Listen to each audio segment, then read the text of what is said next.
There we go.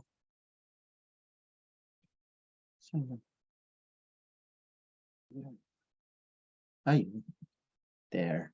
Pala.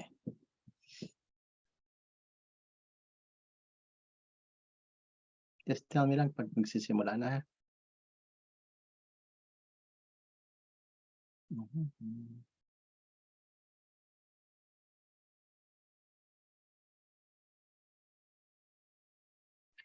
Okay, so let's start.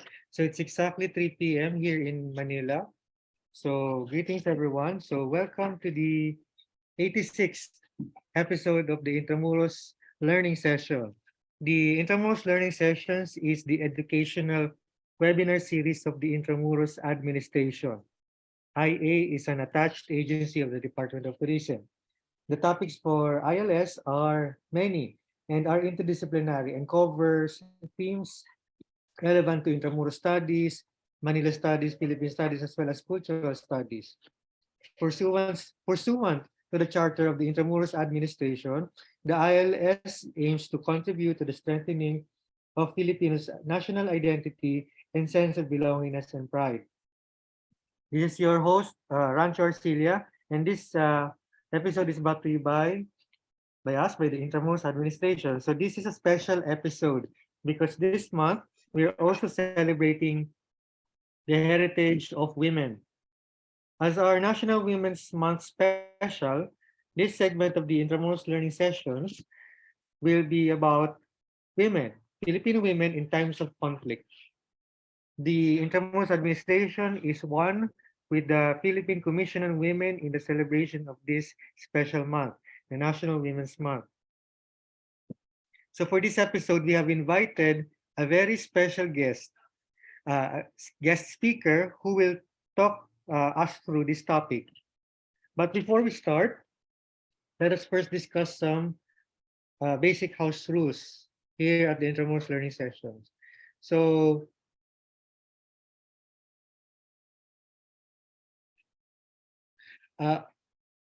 we have attendees from both Zoom and Facebook. For attendees of Zoom, you may raise your questions or comments in the comment section or in the Q&A button below the screen. For Facebook viewers, you may simply raise your questions or comments in the comment section. Only those who have successfully registered and viewed via Zoom will be eligible to get a certificate. A feedback form will be emailed to you after the session. The certificate will be sent within a week. Now, for those who are viewing via Facebook and you wish to have a certificate afterwards, we encourage you to transfer to Zoom. The Zoom link is in the caption of this live feed. Note that this webinar is recorded and that the recording shall be made permanently available in IA social media channels. And do remember as well that every time that you give comments or questions, I will mention the name of the person who gave the question or the comment. But if you wish to remain anonymous, feel free to do so by simply saying so before the start of your question or before the start of your comment. Now, to talk about the speaker, so we have for today, Mr. Jose Antonio Custodio.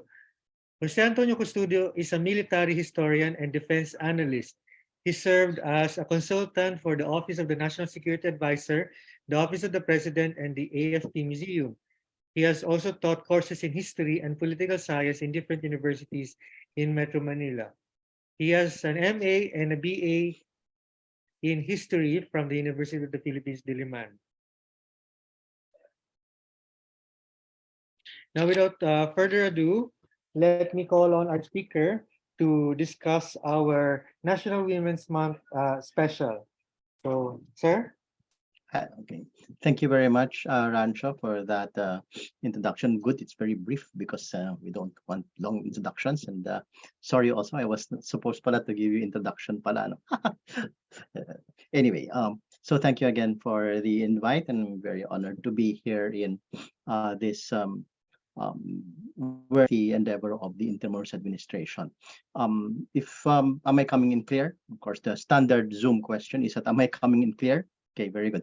So that being said, so let me go to my also um thank you also to the those who are attending the seminar also. So I'm um, good afternoon, right? Good afternoon to all of you there, right?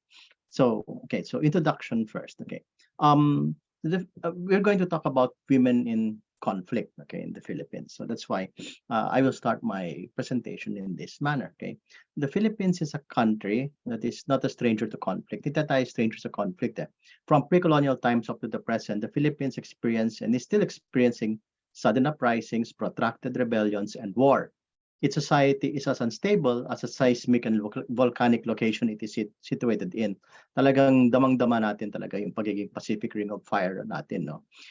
These conflicts oftentimes result in the total mobilization of the community or nation depending on the nature of the war and its scope. In many instances, women are called to serve not only the country, but all the causes that they advocate. Thus, in commemoration of Women's Month, a presentation of Filipinas on Filipinas in War will provide a perspective of their various and developing roles in those times of social upheaval. We will see here that despite the machismo and misogyny prevailing in Philippine society, Filipinas occupied leadership roles, undertook dangerous missions, and fought against superior foes. Those are roles that defied the Maria Clara ideal that the colonially forced patriarchal society had been trying to force on Filipinos throughout history. Our roles of women. Okay, so in what were basically the roles of women, there would be wait for sorry pala. Slides first. Okay, I started screen sharing. Okay, so there. So second slide, please. There. So that's the statement of. I wanted to start it with a statement of Josefina Llanes Escoda.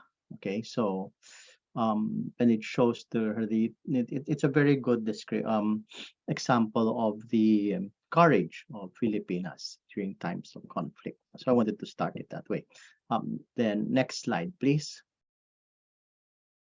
So there, roles of women. So we have here intelligence gathering in conflict throughout history. Okay, we have intelligence gathering, we have auxiliary, which is logistics based support, health and first aid, and of course we have combat. No, so usually those are the roles. I won't dwell into that because we will see examples of that as I go along in my presentation. So let's start first from earlier times. No, so pre-colonial period. Okay, thank you. The next slide.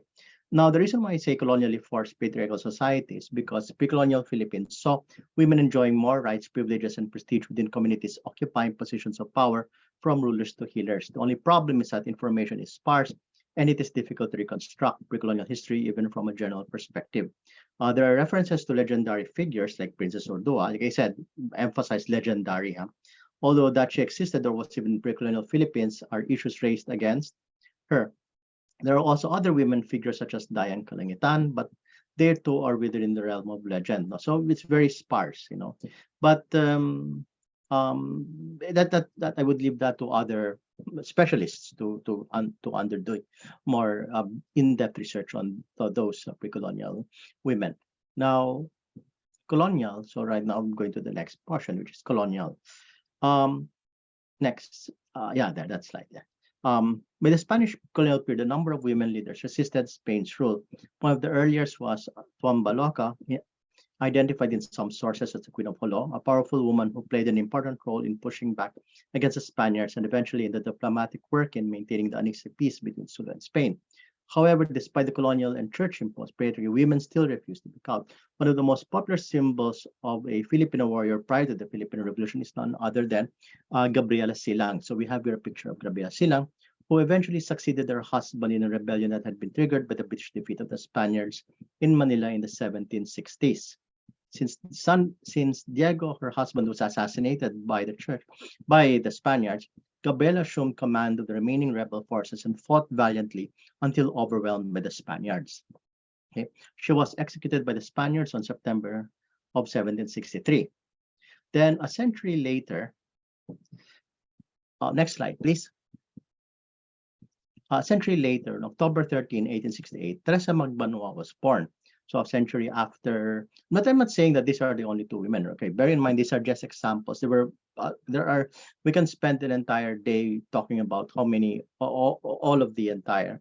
I mean not all, but um just a sampling of the others who had other women. But I'm just giving you basically here are selected examples on. So a century later, on October 13, 1868, Teresa Magban was born. She became a teacher, but eventually immersed herself in the resistance against Spain and eventually in the revolution itself.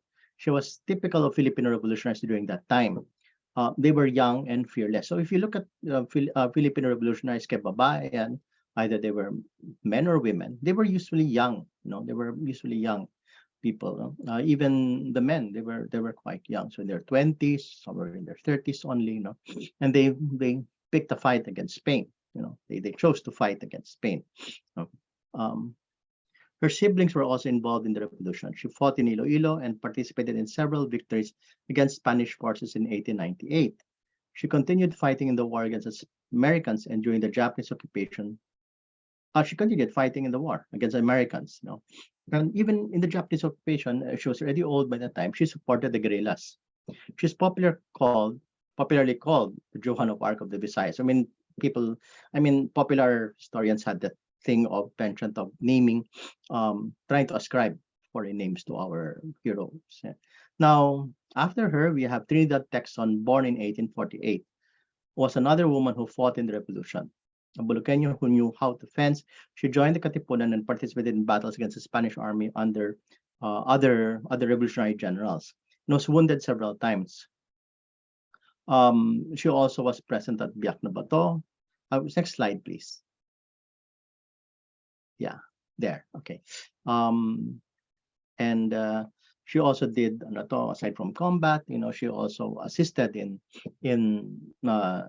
nursing stations and in taking care of she survived the revolution and passed away in late 20s. Then there's Agueda Cahabagan, who fought the revolution against Americans, is first and is how do they say this? Officially appointed the Filipino general. Okay, next slide, please. There. So the write-up on her says that she fought in the Revolutionary at General ng Hukbo ng Republika ng Pilipinas, isinilang sa Santa Cruz, Laguna, isa sa mga babaeng lumahok sa revolusyon sa Laguna sa digmaan laban sa Amerikano. Pinamunuan ng isang puntong nakawal ni Brigadier General Severino Taino, May 1897. Binansagan generala dahil sa kanyang galing at kasanayan sa pamumuno. Sa ilang mga labanan sa Laguna, isa sa rito sa pueblo sa San Pablo noong October 1897. So, inahalal sa katungkulan na nagkaisa-isang babaeng general sa talaan ng hukbong Pilipino 1899. Dinakip ng Persong Amerikano Enero 1902. So you could even see here that during the time of the revolution, Filipinas achieved higher rank. Again, for some strange reason, popular historians also ascribe to her Joan of Arc also of the Tagalogs, which for me parang mahirap but Joan of Arc, because we all know what happened to Joan of Arc, and she was burned at the stake. So I think somebody has to give a better name to description to these Filipino heroes. Now, lastly, there is next slide, please. Lastly, there's Melchora Aquino. So, like I said, examples, there's combat, and then this time, these are those who are behind the lines, or not exactly behind, but those who do support. Lastly, there is Melchora Aquino, who was born in 1819 and who best represents the support role of women during conflict. She provided the place for the Katipunan to meet, and also medical assistance and food to the revolutionaries just before the outbreak of the revolution. Now, of course, Melchora Aquino was old, but perhaps if she had been younger, as young as Texon or Magbanua, she might have actually fought also in the revolution. She was like a mother or even a grandmother to all the young revolutionaries. A younger counterpart of Tandang Sora is Patrocinio Gamboa. So next slide, please.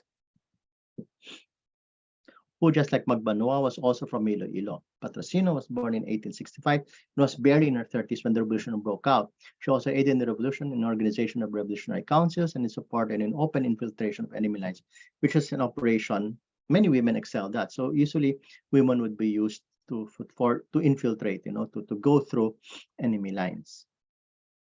Because the soldiers, whatever nationality, the soldiers would not suspect, enemy soldiers would usually be less guarded when they would see a woman approach them, as compared if they see men approaching them, they would be more guarded. So that's why many incidents, women would always be the preferred type of the preferred person to individual to infiltrate through enemy lines. So we go to the next one, which is between the revolution and the Japanese occupation. In the first, so usually we think of struggle in the Philippines, of conflict, as revolutionary period, the revolts. First the revolts against the Spaniards, then the revolutionary period, then the Philippine-American period, and then jump right away to the Second World War. But no, actually there was also a lot of conflict within that period of the revolution, the Philippine-American War and World War II. And in some of these conflicts, women were participating in. Okay, like I said a while ago, the Philippines is really a conflict-prone country. In the first decades of the 20th century, women in the Philippines were present in a number of battles. In the American pacification of Mindanao, there were instances of communities resisting the U.S. Army, entire communities. Okay, at Budaho in 1906, it is reported that the women joined the ranks of the warriors defending against the American onslaught. They were all eventually massacred by the American preponderance of firepower. The shelling, quoting what the report on Budaho, the shelling necessary killed all who came in the way of missiles, and the women fought beside the men. And the Morris men and women sworn to die rather than to yield, and certain as they believed of a glorious reward in the world to come if they died, states the report of the Americans. Now, so that's one. There's also another incident. Okay, in the mid 1930s, there was an uprising in Luzon. Okay, in Central Luzon specifically. Now, Salgud Algabre was born in 1894, and that's a picture of her old already, but there's lack of a younger picture. Was a revolutionary who actively took part in the Sakdalista uprising, a peasant rebellion in 1935, and was the only female in the movement, as far as the records I've seen. Okay, but maybe there were more. There were others. She was not an auxiliary, but an actual participant, and eventually earned the nickname Generala. Her interest in the movement came from when she read a copy of the Sakdal, which had been given to her by a relative. So here is a woman who, again, imagine that the Philippines then was under the control of the Americans, and then here's a woman who does not fear that, and then she practically joined the rebellion. So even though it didn't win, she had this quote that no uprising fails, she says. Each one is a step in the right direction. So palaban pa rin siya kahit papaano. Kahit na the Sakdal Rebellion failed. Now, after the Sakdal Rebellion, we go to the next phase, which is World War II resistance. Okay. Now, on December 8, 1941, Imperial Japan invaded the Philippines. Once again, the country was plunged into total war against a foreign invader, and this required the participation of every single Filipino and Filipina in the war effort. In the first months of the war, much of the fighting was done by the regular and reserve forces, and there was no female combat soldier among the ranks of the Commonwealth Army. Combat soldier, there was no woman. That would all change during the 3-year Japanese occupation. It was estimated that of 18 million Filipinos alive during the Second World War, that's what our population then, that the entire Philippine population in World War II was 18 million. Now the population of Metro Manila is 16 million thereabouts. So can you imagine how much we've increased in terms of population? So anyway, approximately 1 million were involved in the guerrilla movement, and many of them were women. So in the beginning of the regular fight, the conventional fighting in 1941-42, there were no women combat soldiers. Okay, but during in areas that were occupied, okay, by the Japanese, there were already women who started joining the guerrilla movement. Okay, even as early as 1942. And many of them were women. Like that. The additional roles and responsibilities of women were very much present in the guerrillas, of which there were auxiliary working camps, providing medical aid for the wounded, among others. But there were also other, like I was saying, riskier roles, dangerous roles of infiltration. I did mention infiltration a while ago, and intelligence gathering would also find women involved in them. Um, of course, like I said, if a woman would, if she could do infiltration, she could also do intelligence gathering. Okay? Would also find women involved. In an interview I conducted with my high school principal, I had a high school principal. The night I graduated high school in 1984. Okay, so yeah, inaamin ko na ganun katanda ako. So my high school principal was a World War II veteran, and she, of course, she was a woman, and she actually did those activities. She did intelligence gathering and infiltration during her time as a guerrilla in the 1940s, and from during the Japanese occupation. She lived in Cavite province.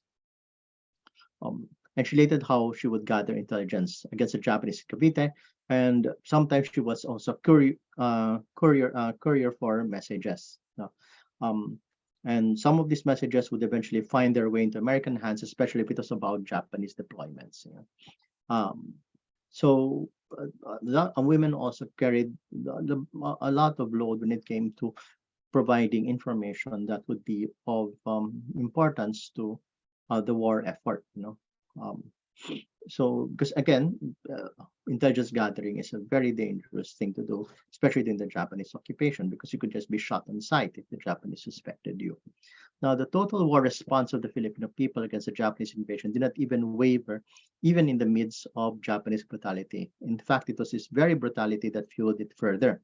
There are countless examples of Filipino heroism, and I interviewed many Filipino veterans during a project that was sponsored by the Veterans Federation of the Philippines 3 decades ago.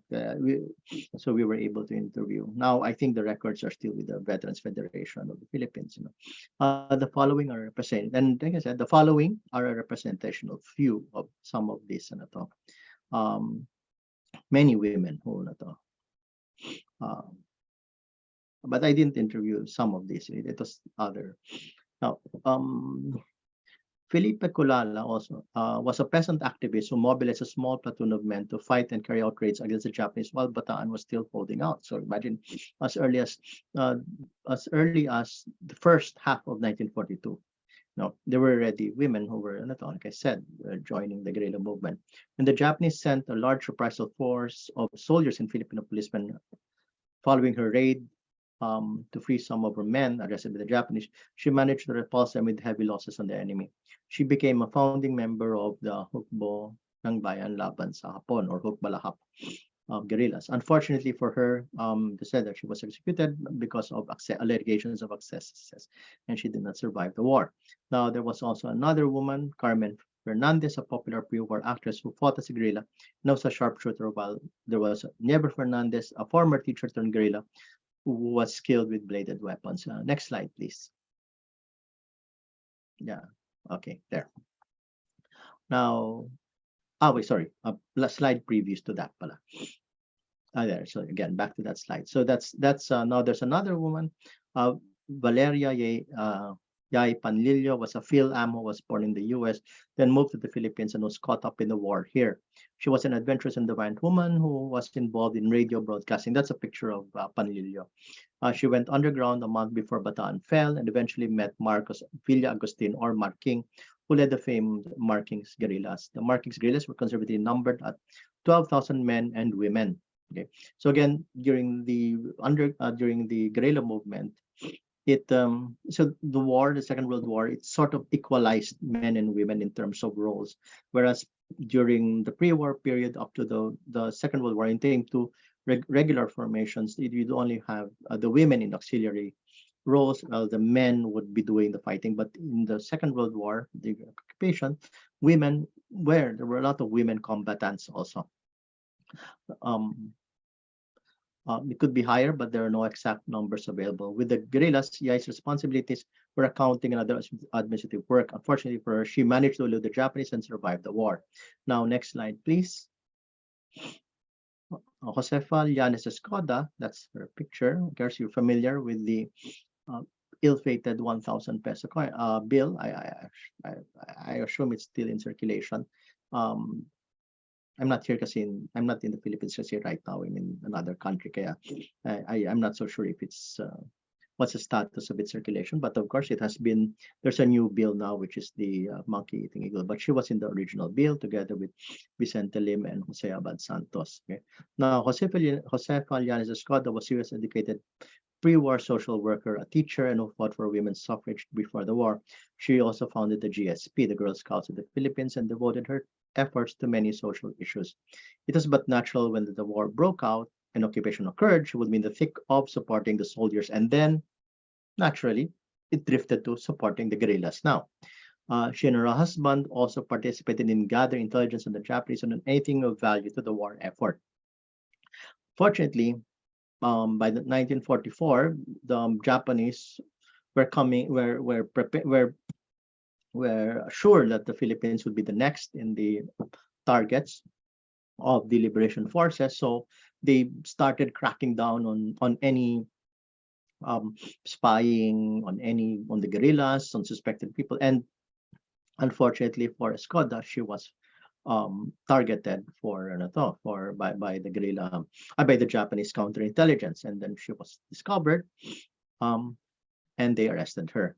So she was brought to FEU and tortured, and then eventually executed a few weeks shy of the return of the Filipino and American forces in Manila in 1945.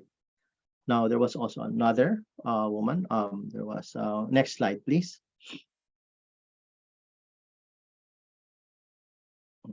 Next slide, please. There. Okay. Just like her was Magdalena Leones, a former teacher who did intelligence work as an agent for the USAFIP NL, which is a northern Luzon guerrilla force, which she joined in the age of 22. The quality of her intelligence work was such that the information supplied by her proved instrumental in Japanese losses during the liberation period. She also served as a translator between Ilocano and English speakers. Her connections and knowledge in Nihongo were also advantageous in traveling and obtaining information. Fortunately for her, unlike Escoda, Leones managed to escape incarceration despite being arrested several times. Leones formally joined the Philippine Army as a corporal, and then she was a member of the Signal Corps until the war ended. Her bravery earned her the U.S. Silver Star, and she survived the war, but eventually she passed away here in the United States. And that's sad because eventually, the thing is that we have so many heroes, but when she passed away, people didn't remember who she was. There were many people didn't remember who she was. She passed away a few years ago only. Now, of course, I would not want to talk about World War II without talking about the issue of comfort women also, that these were victims of the war, and recently we had this development about comfort women, and that the fact that the UN was saying that it was not,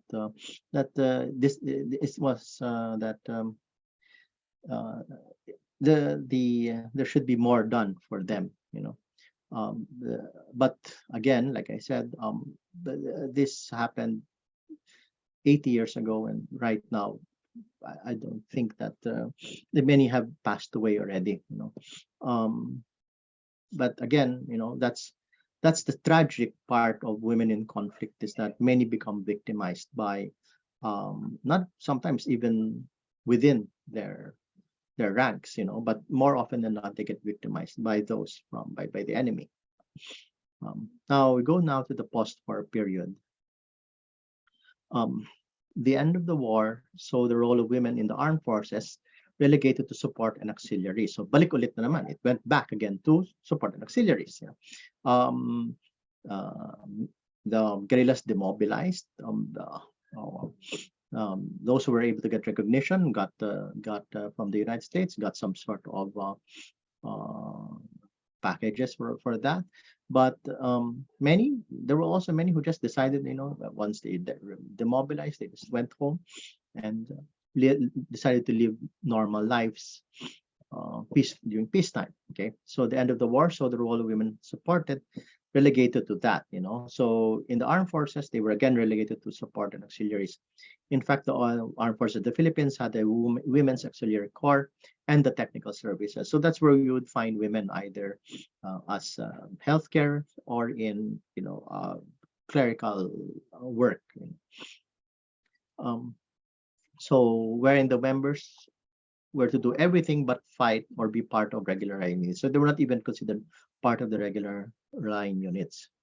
But this doesn't mean Filipino women were not involved in combat.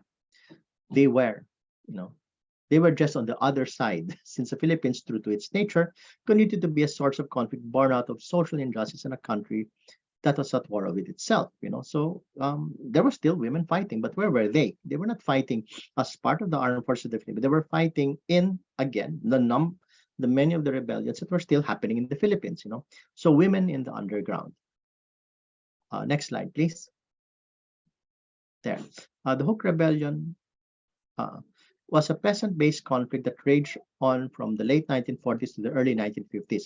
At the onset of the rebellion, there were an estimated 10,000 Hook guerrillas, of which, if the wartime estimate of ratios between men and women were to be followed, that would mean almost 1,000 of them would be female. Women joining the rebellion was due to a variety of reasons stemming from ideological all the way to relationships. There were instructors and even commanders in the guerrilla units. Some did intelligence work. So again, this is a repeat of their roles during the Japanese occupation. Remedios Gomez Paraiso, also known as Commander Liwayway, was a veteran leader during World War II who now fought the nascent Philippine Republic. Tasked with expanding operations in the Visayas, she was eventually captured by the government in 1948. So you can see, of course, there was also an ideological bent on it because many of these left-wing organizations tended to try to have more liberal policies when it came to women. There was that ideological bent, and of course there was also the necessity for manpower because of course the state, the government had the advantage of manpower. So in their case, anybody who could assist or help the movement would be very much welcome, regardless of gender. Now,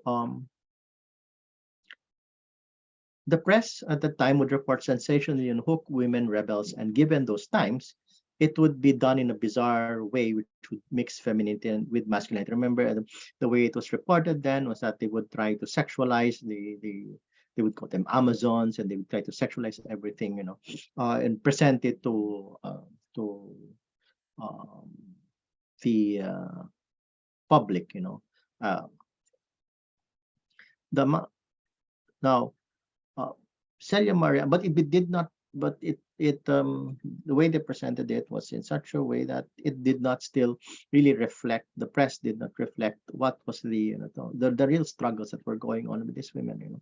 Because it was really a hard life. It was not easy to join a rebellion, and be part of an underground organization. Now there was another woman also was involved in the Hook Rebellion. There was Celia Mariano. Next slide, please. The wife of William Pomeroy was an American who also supported the underground Hook resistance and aided in education and organizing before finally being caught by the military in 1952. She spent a long time in prison before being released in 1961. Then she left for the Philippines for good, following international pressure on the Philippine government to allow her to leave. So now the end of the Hook Rebellion did not mean an end to women participating in conflict situation in the Philippines. The establishment of the CPP-NP in the late 1960s saw the repeat of Hook-style policies on women in combat. Next slide, please. One such personality is Maria Cecilia Flores, who grew up in Bacolod City, Negros Occidental. She, as she grew older, she became very much exposed to revolutionary ideologies, and of course to the, as I was saying a while ago, social justice issues that were especially affecting the Negros island. So she became very much involved in organizing and in assisting in human rights, and one thing led to another, and then she went underground also, because this was during the Marcos dictatorship. And because of the repression then, she joined the underground. And she was just in her teens when this was happening. She earned the nom de guerre Commander Liwai. I think there was a movie about her recently, I think. Leader of a contingent of the New People's Army in the hinterlands of southern Negros. So at the time, the NPA was full of students, activists, and turncoat soldiers, and it was there that Liwai found that Liwai was um, she bore her child during her underground experience. Eventually, she was captured, by the military. She at least survived, and eventually released after a number of years in prison. Okay. Then another woman was Maria Victoria Vic Justiniani. That's not yet her. I didn't get a picture of Justiniani. I had difficulty in looking for a picture for her, who came from apparently an affluent family. Members of her family were part of the military, and despite that, she spent more than 20 years in the Philippine underground with the New People's Army. She represented the Women Underground Women's Organization, and at the 1986 ceasefire talks, of which she was among the 50 rebels granted safe contact process. So when the peace talks failed, uh, she resumed her clandestine work and then was arrested in 1992, but subsequently released. And she remains active in human rights organizations. Then the next one, which is the one that we have here, that's the picture. That's the very it's a very well-known tragic figure. Okay, she is Lorena Barros. Born in 1948, she was a gifted student of the University of the Philippines and was involved in activism due to increasing drift to authoritarianism during the Marcos dictatorship, or the Marcos regime, actually. Barros went underground and joined the CPP-NPA well before martial law. She was captured in 1973, but she managed to escape. Then she was hunted down by the military, and depending on your source, she was either killed or executed. And following a brief gunfight in March 24, 1976. It is said that her body was subjected to indignities by the soldiers, and that ended her promising life. Then there were other examples of women going underground in conflict. Uh, some of them were like Maita Gomez and Nelia Sancho, who were women that you would not expect because they were fashion models and were actually beauty queens and fashion models, and yet they still joined the underground movement during the Marcos dictatorship. Both were also captured by the military and both survived, but Nelia Sancho passed away recently. Also, she passed away recently. Now, up to today, although much diminished in numbers from its heyday in the 1980s, the underground still has women fighters. Now, so from the underground movement, we now shift to the government forces. Okay, shift in the Philippine military. Next slide, please. Okay, women have been allowed to work in the armed forces of the Philippines since 1963 through the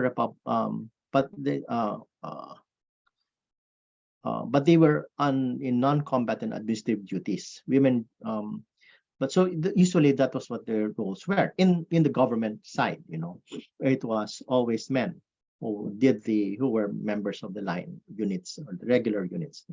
Now, by the late 1980s, the government was already seriously considering the process to liberalize its all-male regular military units and studied the proposal to bring women into the formations and participate in combat. Also was the proposal to open up the Philippine Military Academy to women. However, even without that, there were already cases of women who were being trained within the military for service in regular formations. By the late 1980s to early 1980s, would see women entering these regular units. Okay. You have here a picture of Ramona Go, who entered the military in 1982 following officer candidate school in Australia.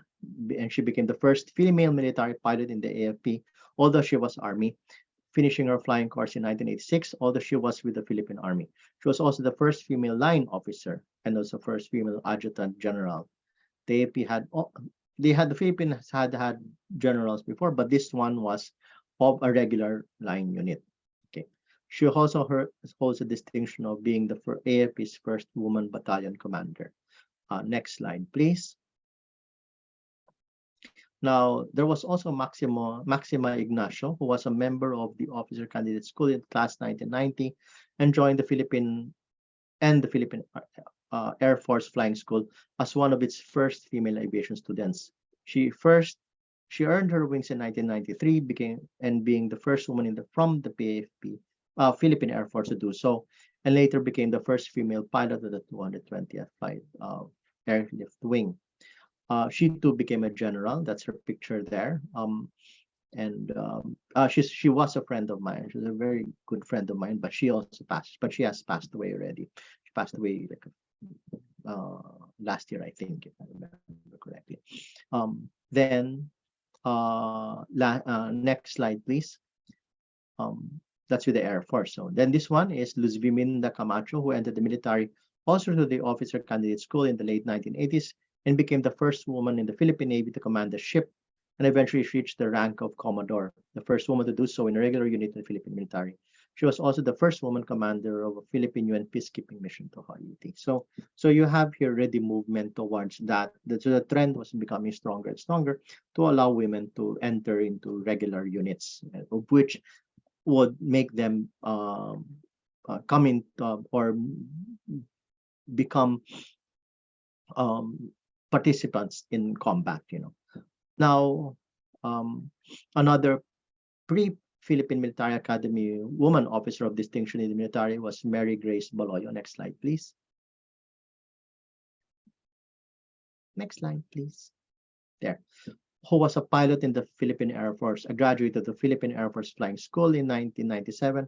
Her distinction comes from her sacrifice of her life on March 26, 2001, when as a pilot of a malfunctioning light attack aircraft, NOV-10, that suffered engine failure. She ordered her co-pilot to eject while she piloted the stricken aircraft away from a populated area. She died in the crash, and she was posthumously promoted to captain, and the memorial to her was erected in her hometown.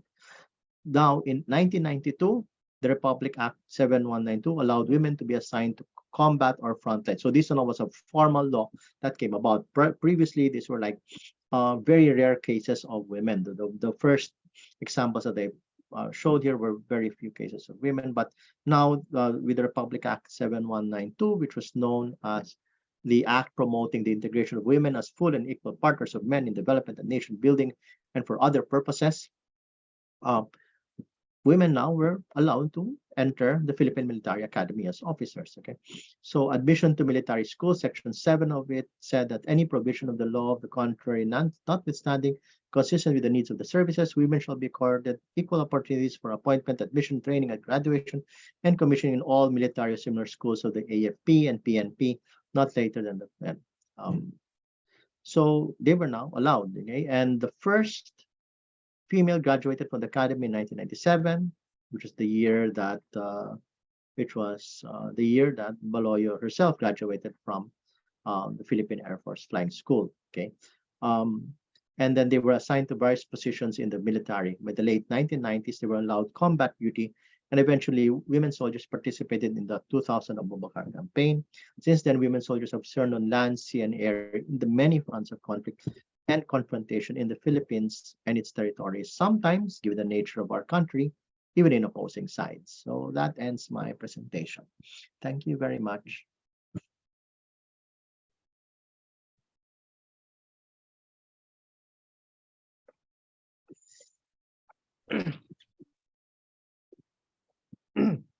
Thank you, sir, for that presentation. Thank you. It Also. was truly interesting, and we learned a lot today. The lives of these women are truly an example and inspiration, not just for other women, but also to all of us. One can say po that, by the way, for those who are viewing po sa Zoom or sa Facebook Live, pwede po kayo raise ng questions or comments. So meron po tayong chat button below the screen, meron din tayong Q&A button. Now, if you wish to remain anonymous, you may simply say so before the start of your question or your comment. Sir, one can say that the admiration that we now give to these women are universal. I think we can all agree naman that these women were truly admirable, brave, courageous. However, was this also the case before during the contemporary times? I mean, for example, how did other women Mhm. contemporaneous to these fighters view these uh, fighting women? No, so how did their peers view these fighting women? Do we have any records or any archival materials relevant to this? Well, basically, there's a lot of data on the Second World War, and it was really accepted that many women would wear were part of that. So it was a socially accepted thing to do. It wasn't rare. By the Second World War, it wasn't rare. Even during the period of the Katipun of the Philippine Revolution, we would have women joining the combat. And in fact, in the case of one of them who was even given the title of generala, right? So we would see here that the formal command of the Philippine Revolutionary Government even recognized the role of women in the support, again, because it's also born of the fact that we were always um, pitted against stronger enemies, more often than not. That's why um, each time we were always engaged in total war, and then if you're engaged in total war, you will really mobilize any and everybody. That's why even underground and there was even children who were like younger, like teenagers or even younger, would be employed to serve in as couriers. So that's how total war is, and the revolution was one such example of total war, where everybody who could join would be try to be impressed and to join. And then in the second world war was also another. So it was, and because of that, then it became socially acceptable that they were not seen as aberrant or as strange. And then if you go to pre-colonial Philippine history, the role of women was quite liberal, in the sense that they were granted rights and privileges, and that they had rights and privileges that so it would not be something out of something um, unnatural to have a woman in a very influential role at the time. So there, so and they usually women would be you would find that in a lot, and up to now.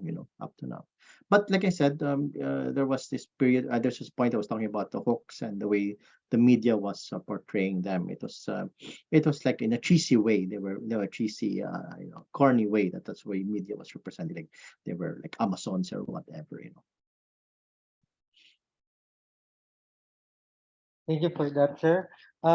Sir, based on your study of military history, Mhm. within the context of Filipino culture, customs, and traditions, meron po ba, sir, difference? Is there a difference on how men and women approach conflict historically? Oh yeah, we sometimes ganito yan. Sorry, I'm laughing now. But the thing is that sometimes women can be just as forceful as a man. And in some instances can be even more forceful than a man. And now I'm not going to go into the psychological things like that, because I am a historian. I'm not a psychologist, but a sociologist or psychologist could answer the dynamics of why a woman would be in a. In some cases, a woman can be more ruthless than a man. You know, that's why sometimes there are instances like that. So yun, are there differences? No, there, because combat exacts its own it creates its own scenario. You can't approach combat, oh, I am a girl, no, but no, combat is combat. A bullet is a bullet. A bullet shot at you requires you to act in a certain way regardless of your gender. There's really no significant difference once they are in combat. They may have difference there, as an individual, a person may have a certain flamboyant style, but you also have that in men. Like for example, one of the hook leaders, who was a woman, had ride a horse, wear the best outfit, no. Now, if you look at men, we would, if you for example, there's this American general named Patton. He liked his fancy revolvers. So a certain amount of vanity existed in both. So it was not. But in terms of combat, and I say combat, basically there is no other way to act but act like a person who is participating in combat. Because if you do anything else differently, you will not survive to see the end of that battle. Mhm. Okay, thank you, sir. Uh, do we have information po on Moro women resisting colonial rule? There are several, but like I said, ano to there are ano to, it's best to ano to look at Muslim scholars for that, in terms of ano to. That's an entire how do I say this? I mentioned several examples already, like in Holo for one, in the beginning of my talk, and I mentioned several of them. But there are more, definitely. And if you ask a Muslim scholar, he or she would be able to give many of them, and some of them might have familiar names pa, to us. Hmm. Sir, going lang po sa present time. So let's Mhm. go to the present time. Is there a drive in the armed forces now to Mhm. encourage more female recruits? Yeah, there's ano to there's a drive to encourage recruits, period. Okay, because basically the Philippine military needs officers, to command. There are like shortages of officers, so the more officers that there are, and now women, yes, there's also efforts to recruit women also into the ranks of either as regular or as part of as regulars as sorry as regular officers or as enlisted personnel. Sir, ito pong pag-entice, how do they entice these women? Parang may mga dagdag benefits ba, gano'n? No, basically, you see, the thing with the Philippines kasi is that employment is bad. In the Philippines, I'm going to be very frank here. Basically, employment is bad in the Philippines in terms of the fact that uh, you graduate from high school, you graduate from college, and then what's your hope to get good employment? So employment in the AFP is actually very appealing to many Filipinos because you get good pay, as in really very good pay, and then you get a lifetime pension. That is way better than you most likely are going to get rancho. So that by itself is the appeal, to join the military. It's a good stable job. It pays well, and then if you don't, as long as you don't screw up, and then you can retire at the age of 56, di ba? O you retire at the age of 56, ikaw nagtatrabaho ka pa hanggang 65, sila 56 retired na, tapos gaganda pa ng benepisyo.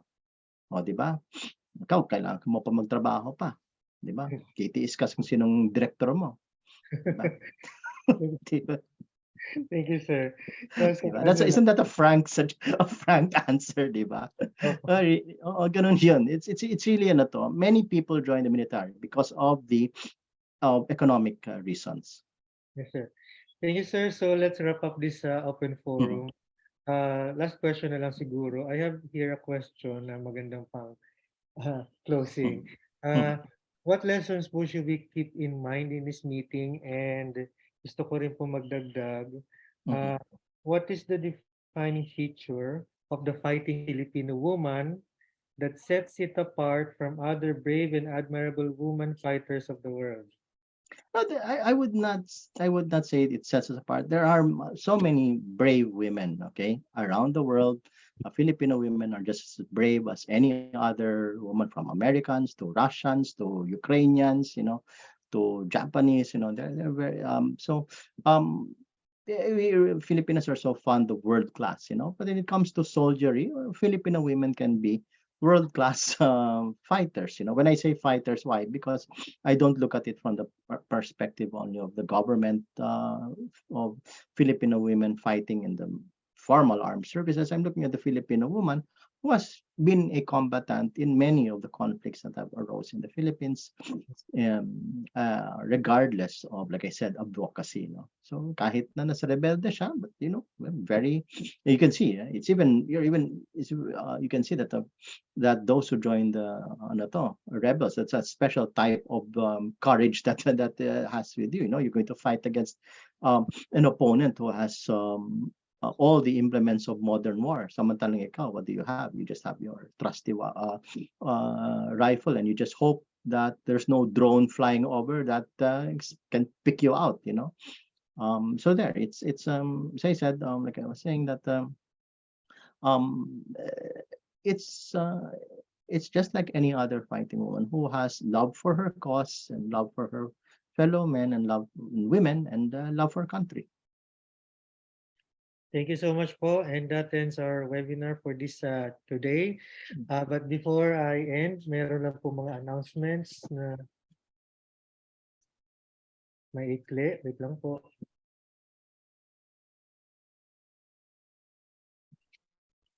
Okay, so the Intramuros administration is offering webinars every month. So if to be updated on our next activities and events, uh, please subscribe to our Facebook, Twitter, Instagram, and YouTube. And for those who came in late or for those who missed this episode, do not worry because this episode is recorded. You can simply go to our YouTube channel. So, and don't forget to hit the subscribe button in our YouTube channel. I'm also going to promote our Google Arts and Culture page. So our museum collection is available for viewing in our Google Arts and Culture page. And then I'm also glad to announce that the Intramuros, District of Intramuros has been again nominated as Asia's leading tourist attraction for 2023. So this means so much to us. This is actually we've been nominated continuously every year since 2013, and we've won in 2016, 2020, and 2022. So hopefully we will win again this year. So please support by voting for Intramuros. Simply go to worldtravelawards.com, create an account, and then choose Intramuros under Asia's leading tourist attraction. That's 100. That's number 119. So the deadline of voting is July 23. Now, I'm also going to announce that Port Santiago is now open until 11 p.m. every day. So, last entry is 9 p.m. So, Port Santiago opens 9 a.m. every weekday and 6 a.m. every weekend. So, but every day it will close at 11 p.m. So, sa mga gustong mamasyal, feel free to visit us in Port Santiago. Also, ito po yung ating second, we're also going to have our second installment of Clean Pramuros. This will be on April 2 from 8 a.m. to 10 a.m. at Plaza Roma. Guests are welcome. Volunteers are encouraged to bring their own brooms, dustpans, gloves, and garbage bags. And as a special treat for volunteers, we are offering you free entrance to Port Santiago after the activity. And to announce din, this is our schedule for Holy Week. So open po tayo. Sa Port Santiago is open Monday, Thursday, Good Friday, Black Saturday, and Easter Sunday. Sarado nga lang po yung Casa Manila, Baluarte de San Diego, and Museo de Intramuros. So, promote ko rin po yung Mercato Central sa Intramuros. So, open po ito every Thursday to Sunday from 10 a.m. from uh, 2 p.m. to 11 p.m. Then meron din tayong bagsakan na nagaganap under the Department of Trade of Industry from March 25 to April 2. So please support by coming to Fort Santiago. Now for if you wish to receive real-time updates and mga faster na mga information, faster updates, you can join our Viber community. So yun po. So thank you so much, sir. Sir, meron po any last words before we close this? Again, I would like to thank everybody. I would like to thank the Intramuros administration for inviting me here. I would like to thank Sandra also for reaching out to me and asking me to participate in this very worthy activity of the Intramuros administration. Thanks also Rancho and to the one who was emailing me who I forgot to answer also in my emails. Thank you also. Sorry about that also. So there, thank you. Thank you, Diego. Kahit na in-off mo na yung camera mo. Thank you also. Thank you so much, sir. And for our viewers, until next time. Thank you. Thank you, sir.